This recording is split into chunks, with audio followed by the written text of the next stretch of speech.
आज finance minister Arun Jaitley ने ये कहा कि पिछले साल की अपेक्षा इस साल में प्रत्यक्ष और अप्रत्यक्ष करों में काफ़ी बढ़ोतरी हुई है, रेवेन्यू काफ़ी जनरेट हुआ है, सरकार को फ़ायदा हुआ है और अर्थव्यवस्था जो है वो सुदृढ़ हुई है।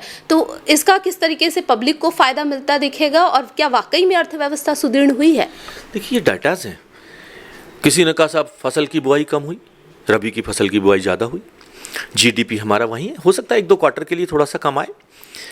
बैंकों का वो धन 1000 के नोट की 500 के नोट की एक लाइफ होती है, जितने हाथों में लौटते वापस आएगा। 2/3 करेंसी खाली तिजोरी से तिजोरी ट्रांसफर होती थी, सर्कुलेशन में थी ही नहीं। आज वो कम से कम बैंकों के खाते में आई, सर्कुलेशन में तो आई है। ये शर्मनाक स्थिति थी, या तो आतंकवादियों नक्सलवादियों के हाथ में थी या भ्रष्टाचारियों की तिजोरी में थी, वो सर्कुलेशन में ही नहीं थी।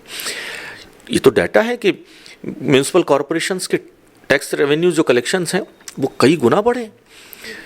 पर्यटन के अंदर लोगों ने कहा साहब पर्यटक, विदेशी पर्यटक आएंगे, कमी होगी।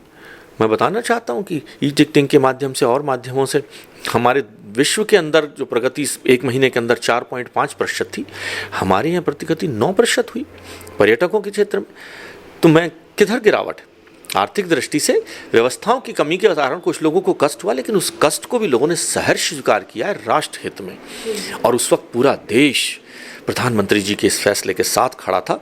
मैं समझता हूँ आज़ादी के बाद ये पहला समय आया है जब लोगों ने कष्ट झेलकर भी देश के प्रधानमंत्री जी के इस फैसले को, अपना पैसा बैंक से ना निकाल पाने का कष्ट उनके दिल में था, लेकिन उसके पीछे की सोच को भी उन्होंने, प्रधानमंत्री जी के फैसले की सोच को भी उन्होंने खुले मन से सराहा है।